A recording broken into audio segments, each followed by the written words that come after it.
Hi, this is Jeff Bowers, Certified Financial Planner with Plan to Retire. And today we're going to talk about Social Security.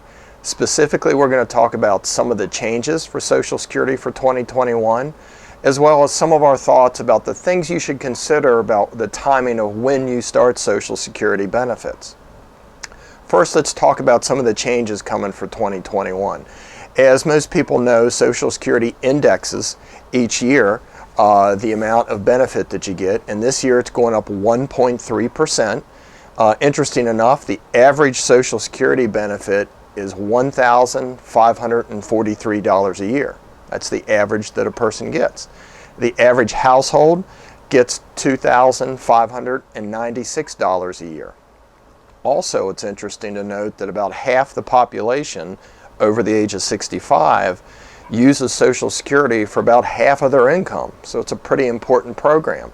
As we well know, the Social Security program is slated to run out of money by around the year 2035, 2034, depending on the impact of COVID-19 on government revenues. What that means is at that time, Social Security will only be able to pay 79% of its promised benefit. The reality is, I'm sure some reform will take place between now and then. Just like there was reform in 1986 with Social Security, you're going to likely see some sort of reform here pretty soon in the next coming years to make adjustments to secure that benefit.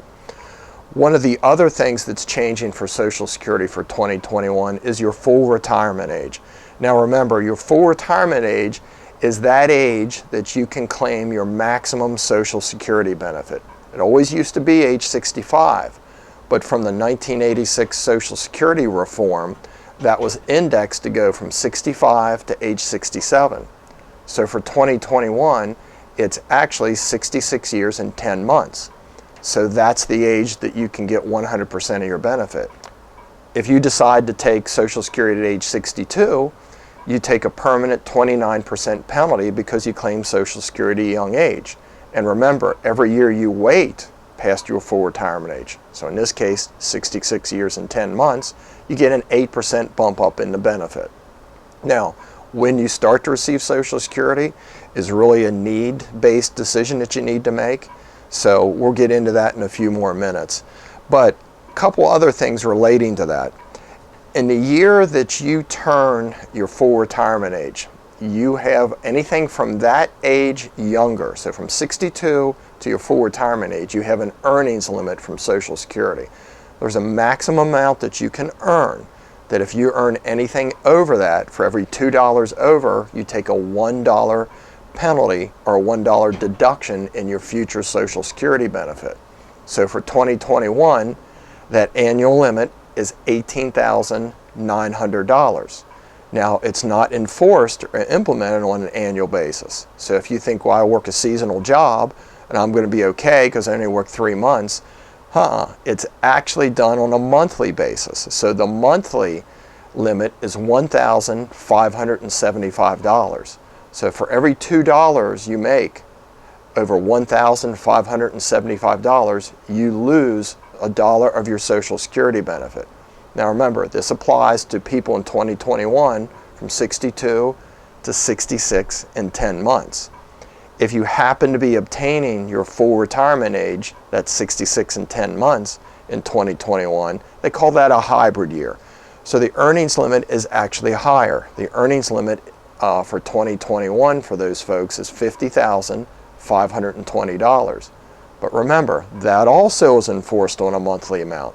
So that monthly limit is $4,210. Now that applies to someone who's going to be turning 66 in 10 months in the year 2021. Once you reach your full retirement age, you can earn unlimited amounts of income. There is no earnings limit. So this earnings limit only applies for those of you who have taken Social Security early. Unfortunately, that's a large percentage of the population. It's estimated currently that about only 4% of the people would benefit by taking Social Security early, but yet there's a high percentage, about 64% of the population is. So we need to have some education on that front. It's something to consider, that you really shouldn't take Social Security until you absolutely need it, because you're taking that permanent lifetime penalty. And again, we can go into more depth of that. We actually do an analysis for people. We call it a Social Security optimization, and it can tell you what's the perfect age for you to start your Social Security. Another change for 2021 is the taxable wage base. And what that means is every year there's a maximum amount that you pay. There's an earnings that when you get to a certain level, that's the maximum you pay in Social Security taxes.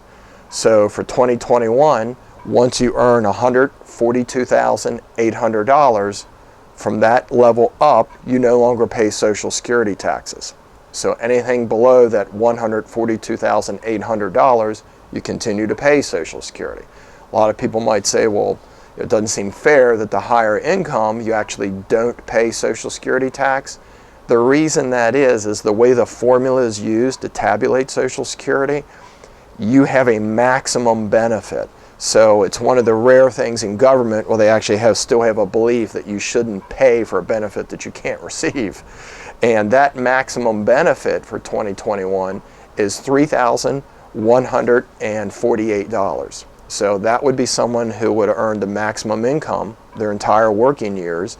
That's the maximum benefit they're going to get, $3,148. So I know we threw a lot of numbers at you today. One thing, a big takeaway, just to review real quick, Social Security is being indexed about 1.3%. That earnings limit is adjusting a little bit, but remember that earnings limit can really hit you if you're under the age of your full retirement age. So in this case, it's 66 and 10 months. And lastly, if more information like this is something you want specific to you, feel free to reach out to us. Down in the description, we'll have a link to my calendar where you can schedule an introductory call or if you need a consultation. In absence of that, you can also go to our website, plan2retire.com. That's plan and the number 2, retire.com, for some information, as well as our full disclosures about the applicable states that we're licensed in and all of our regulatory disclosures, and our fee schedules in there.